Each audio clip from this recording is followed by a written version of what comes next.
And so, if you can dial that back or get rid of that altogether and replace it with some humor. Hey, everybody, we're in the SongTown studio. Got Clay Mills here with me. He's got his hat on. He's ready for Christmas and cold weather. And today we're going to talk about how to talk your way out of working with a pro. And this could be publishers or songwriters, anybody that's a professional in the music business, because these are things we've heard so many times that they're a real turnoff when we hear them, and it makes us not want to work with that person. And so I'm gonna surprise Clay with these. I'm gonna throw them out. And we're gonna just get his knee-jerk reaction. No, I like this. I like this because this morning someone friended me on Facebook, and they were songwriters. So I said, sure. I accepted the friend request. Mm-hmm. They immediately sent me a link to listen to 5 songs that they have written. That they want me to listen and give them a critique of their 5 songs. And so I didn't respond. I don't know this person. I've never, and plus you and I get our inboxes filled up. I figured out one time, if I listen to every song that someone sent me over the next, for the rest of my life that I would lose 8 years of my life in listening time. And when I thought of it like that, but anyway, I do listen to a lot of songs. We have a lot of SongTown members, and we do a lot of stuff. We do stuff on YouTube now where we're critiquing songs that people send in. So that's fine. But I had just met the person, sent me 5 songs. 15 minutes later, because I did not respond, they started cursing me out in an email. Or a Facebook message. Do you think I will ever write with this person? Ever? Tomorrow, probably. You're probably going to write with him tomorrow. Cancel Christmas. And this is not uncommon. I'm like, what do I do that brings this on me? Like, I didn't even have time to hardly read the message, and they were already upset that I had not responded. So. Absolutely. I get multiple ones of those a week. Not cussing me out, but I have gotten I've had people say, you would think you could take the time to help somebody. And you and I started SongTown to help songwriters, and we've helped 25 or 30,000 of them with classes and various things that we do. But we can't just take every song from every anonymous person, or we would have no time for a life, literally, like you said. How many hundreds and thousands of hours have we spent writing blogs? Like, just before we ever even dreamed of starting SongTown, we wrote over 700 blogs just to help people understand the business. It wasn't even, we started SongTown because people asked us to create a community for them, because it kind of got, building on Facebook. So it wasn't even something we started out thinking about doing, it was just like we were given our time. And so it's just funny when it's like, okay, you wrote me 15 minutes ago, and now I'm getting cursed out. Yeah. And well, that leads into the first one I was going to say. And I've had people say to me, I don't know how many times, and this need is in all caps, you need to listen to my music. and my response to that every time is, no, I don't. You want me to listen to your music, but it comes across as they're demanding my time. They're trying to bully me into listening to their music. And it just comes across as very arrogant, like their music is going to change my life. That's not the way to approach anybody. Publishers, songwriters, anybody in the business. You made a statement one time, I thought it was really a great analogy. You said that there's a family sitting around at Thanksgiving dinner at the table, and the doorbell rings, and someone just wants to invite themselves in to start eating with you. Yeah. And so when we look at it like that, we go, okay, none of us would probably do that. We're not just going to show up at someone's house on Thanksgiving Day and demand to sit down at the table. So let's maybe we can talk about some of the things that are ways to work your way into the music business, because we've all had to do that as well. So I don't mean to be hard on people, but some instances, you need a reality check. Need a little tough love. Yeah. I Tough mean, love, yes. you don't go to your lawyer and go, you need me as a client. You know, Yeah. I mean, that you just don't do that in any kind of professional setting. And you just have to Right. remember that, the way to do it is to be humble and grateful for any time someone gives you. Yes. The other thing to do is to get permission before you send somebody a song. Reach out to them and say, hey, do you have time to listen to my 5 songs? And if they say no, be respectful. Maybe they don't. Yeah. You never know the reason. Maybe they don't want to be sued by somebody that they don't know sending them a song. And so be respectful, be humble, ask for the time, and then be grateful for what you get. Don't assume that you deserve it. Like this person emailing you comes across that they deserve somehow to have 30 minutes of your time to listen to their songs and give them feedback. Right. So don't come across that way. And my second one is, don't tell anybody you're great at everything. Clay and I have taught seminars, and we'll go, okay, who believes they're strongest with melody? Who believes they're strongest with lyric? Who believes they're strongest with production? And invariably, we have somebody stand up and go, what if you're great at everything? And our answer is, then you're on the radio and you're not here at our seminar. Right. If you're great at everything already, you're not going to be at a songwriting seminar. You're going to be on the radio. And so it's really important to come across to people of like, no, I've done a pretty honest assessment of myself. Here are my strengths and here are my weaknesses. That's what makes people want to work with you, because publishers, writers, all of us know where we're stronger and where we're weaker. And maybe we can participate in every area, but we also know that we work best if we get people that are even better than us in certain areas.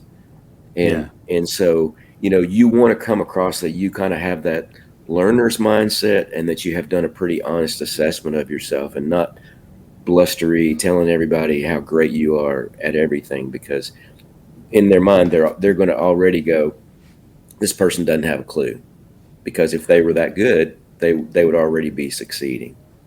Yeah, and say you're trying to get a publishing deal. Well, a publisher wants to know in their head when they're talking to you, okay, is this person good at lyrics? Because I have a melody person I can hook them up with, or vice versa. They want to know how they can sell you as a writer, and put you into situations. Oh, this is a great track person. I have the perfect, artist that writes great melodies and lyrics. He just needs a track person.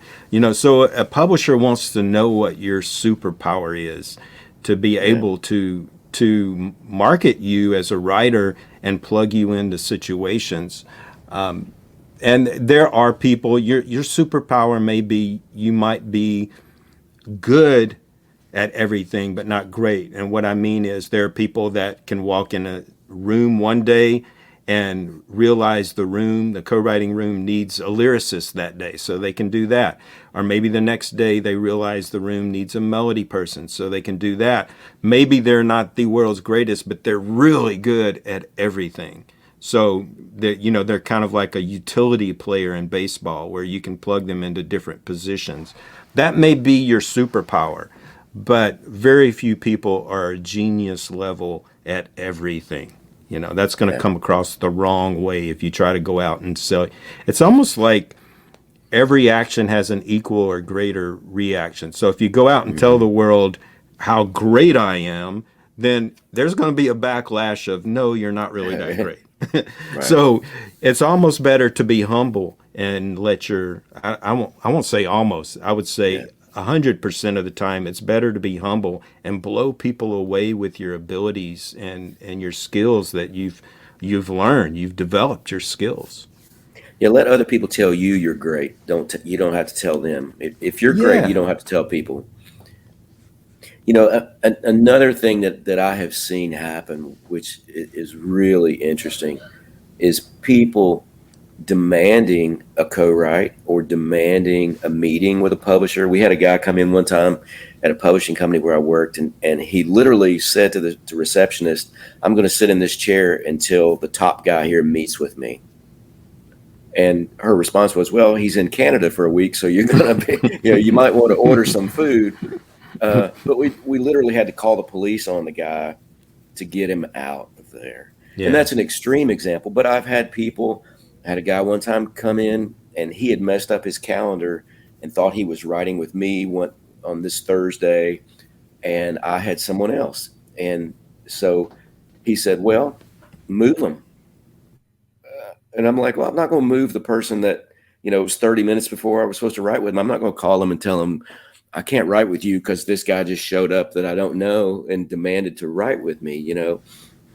And so, you always want to be respectful of the time. You never want to come across as entitled or, you owe me a co-writer, you owe me a meeting, that kind of thing. That's the quickest way not to get one. And Yeah. again, Could you imagine going to Billy Currington or me to Darius Rucker or whoever and going, hey, I wrote these hits for you. I'm entitled to write your next single. You have to write your next single with me. It doesn't work that way. Even no matter what level of success you have, be humble, be kind, as Tim McGraw said. Exactly. Yeah. And we've talked about this one before, but I feel compelled to throw it in. When I see someone posting almost every single day on Facebook or Instagram or wherever, we wrote a smash today. I go, that person doesn't know what a smash is. Right. And that's the way publishers look at it too, So it's great if you want to post pictures of your co-writes and brag on your co-writers or say, we wrote a song we love today. That's awesome. And that's true. Yeah. But you are not writing a smash every day. And no, you don't have control like that. No one, I'm looking behind you on this, this Zoom call we're on, and I'm looking at the wall behind you, and you have a wall of plaques and gold records and platinum records, and you're not posting every day that you wrote another platinum song. No. I don't see you doing that. Why not, Marty? Because I don't write a smash every day. I wish I did, but I don't. But, right. Things like that, or saying my songs are better than the ones on the radio and nobody will listen to them. They just put you in this amateur category. Pros don't go around doing that. And so that's talking your way out of doing business with pros if you're doing that kind of thing. And, if we sum all these things up, a lot of it is just kind of being braggadocious and arrogant and presumptuous. And so, if you can dial that back or get rid of that altogether and replace it with some humility and some gratitude, those are the kinds of people we want to work with as writers or as publishers. Clay and I have a publishing company as well. So we're writers and publishers. We're looking for those people that are eager to learn, that don't think they know everything, that are aware of what they do really well, because we can help them get co-writes that, complement what they do and can elevate what they do, So if you don't get anything else out of this, like Clay said, be humble, be kind. We'll add in, be grateful, ask for things nicely, don't demand them, and let your music speak for itself. If Clay and I, when Sarah Davis was in SongTown, who wrote ABCDEFU, we could tell she had something really special. She didn't have to come in and go, I'm awesome. Yeah. We were telling her, hey, you got some really special stuff, and that's what you want. You want to just let your work speak for itself, let your personality speak for itself, and other people, if you have great music, other people will recognize it and they'll tell you that. Yeah, and she's a perfect example, because when she signed her publishing deal at Big Machine, she sent us a thank you note. She did not have to do that. And look, Sarah Davis, eventually, with or without SongTown or you or me teaching her in classes, she was talented. She was going to figure it out. She was going to become a professional songwriter. We're grateful we were able to help her, but she did not have to write us and be. She's like, I want to thank you guys. I want you to be the first that I thank. I got this deal that I'm about to sign. And that's just the kind of person she is. You know, she's grateful, Yeah. she's thankful. She's not on social media bragging every day about how great she is. And I think Or there's the social media world where you're trying to convince a few people to like your page and be convinced that you're great. And then there's the real world of the music business where no, you just have to be good. yeah, You have to level up. You have to learn the skills. You have to be able to deliver consistently.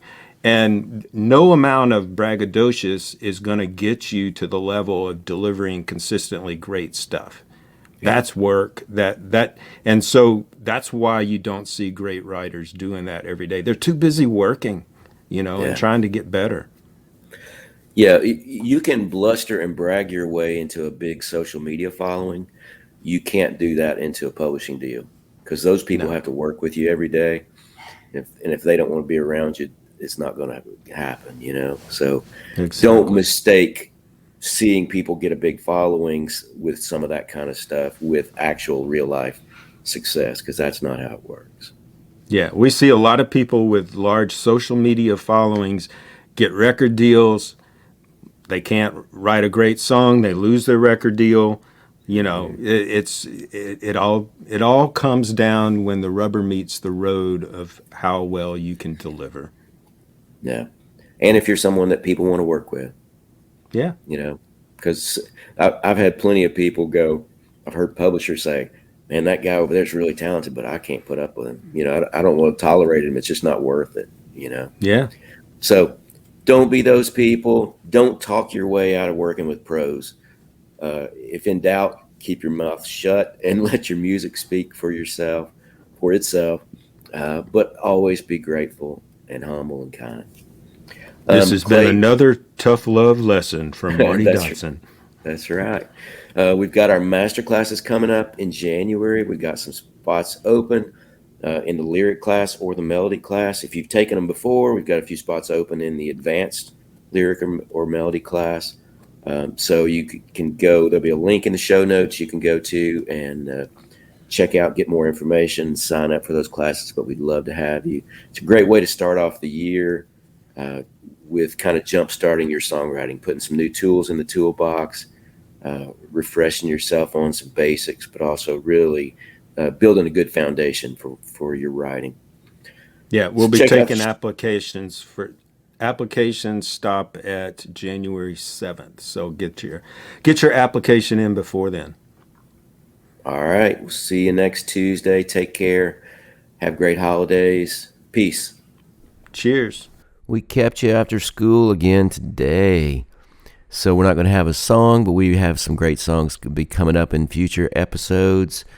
We hope you have great holidays. Be safe, be healthy, all those things. Check out the show notes for links to books that Clay and I have written on lyric writing, melody writing, and co-writing. And also check out our sponsor, Sweetwater Gear. Take care.